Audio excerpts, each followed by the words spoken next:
Eugène, how's it going? Very well, thank you.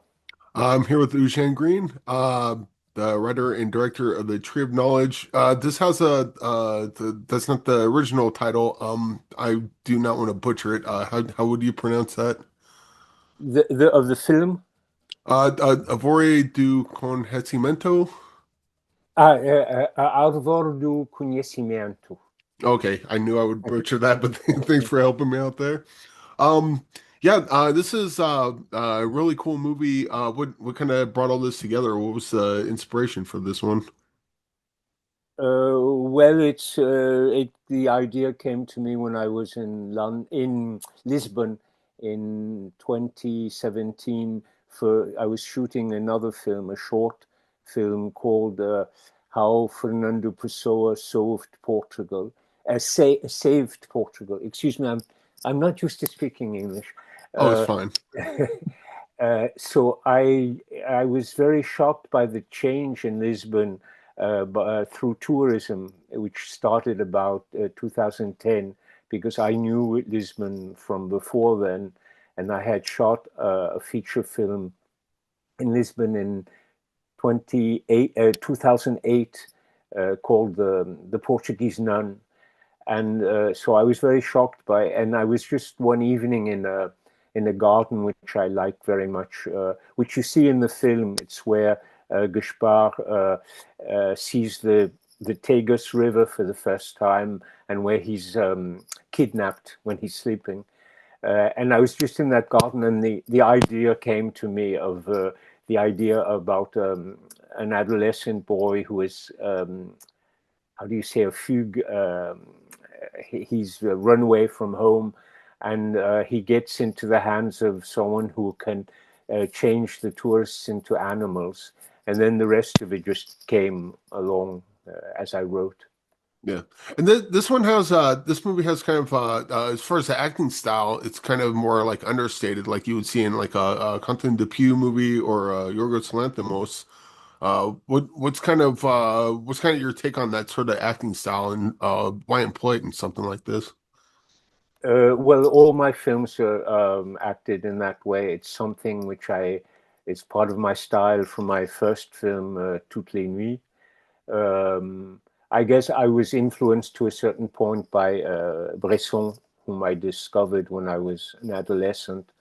But it's something personal also, which I've developed. And for me, it's a way of, because what I'm trying to get when I film someone is not an exterior representation of something like you do in the theater, but it's his interior life, actually. And when you speak that way, I always tell my actors to speak as if they were speaking to themselves, because when you speak to yourself, you don't have any effects of any rhetorical effects. You just the words come and they touch you as they come out, and that's what I want the actors to do. Yeah, I never really thought of it that way, but you mentioned it kind of makes sense because when they speak that way, I always take it as like they seem more matter of fact. So when they're saying something, it's like they're just real direct about it, and it never came across that way until you explained it. And like, okay, that clicks. But it also says if the IMDb is correct, it says you're a professor at La Femis. The Not a professor. No, I. There's no permanent instructors at the FEMIS. It's just they invite people to give like seminars. So I have been invited to the FEMIS and also to the School of Geneva, the cinema school in Geneva.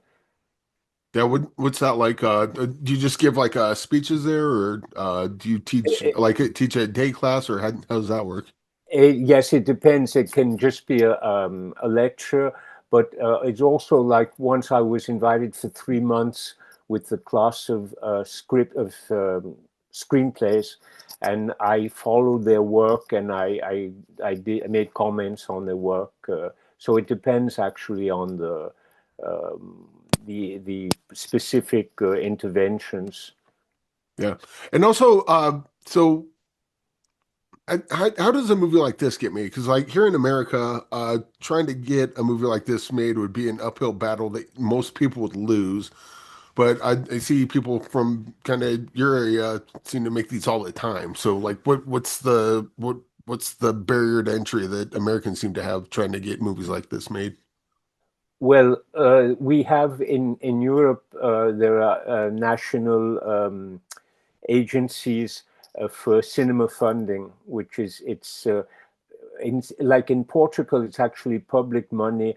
In France, it's a very specific system, which is very good. That is what is called the CNC, the National Center for Cinema. On every ticket sold in a French cinema, the CNC keeps €1. And so it has its own funding. It's the cinema which funds the cinema. And then you have to present the project to the different commissions.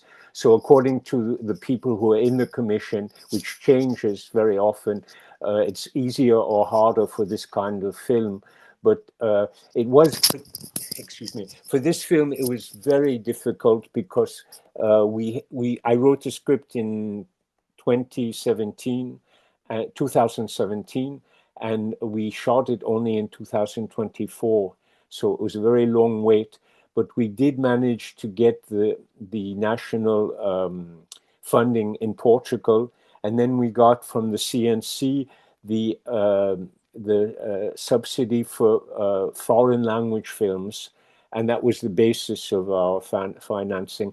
In America, it's always private financing, and so unfortunately, the main criteria is this film going to make a lot of money? But in Europe, there's, of course, everyone prefers that the films are successful and that they make some money, but the funding criteria is different. It's based on the artistic value of the project. What's kind of the criteria that they go for when they say yes or no, or is it just kind of loose? I can't imagine anyone can just walk in and get funding for something. There's got to be like some sort of checklist they go off of.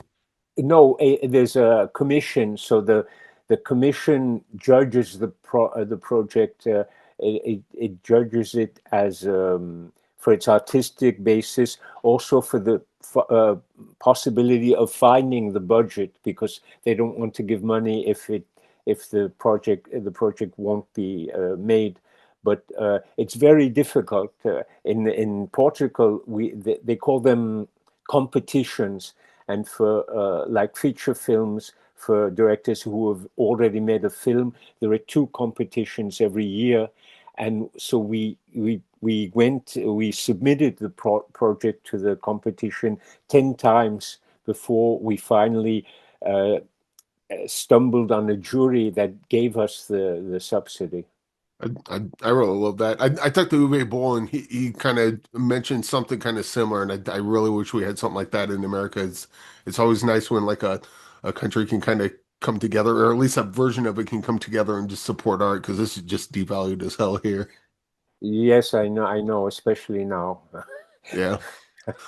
So this is premiering at Fantastic Fest. What's kind of release date on this? It looks like this is coming out premiering in France in November, I believe. Yes, the 19th of November, and in Portugal, I think it will be the beginning of December, but the date hasn't been fixed yet. Yeah. So what's the schedule as far as like film festivals go? Because some people like to do a film festival run, and it's like we don't know what's going to do because we're going to wait and see if someone buys it or not. And then other people is like they're just kind of going through the film festival just because they want to, and then they kind of already have the release plan. Well, the most of my films have been in one of the category A festivals in Europe. This is the first one which wasn't chosen, but I don't think it's because of the quality of the film. I think the criteria have changed for choosing films.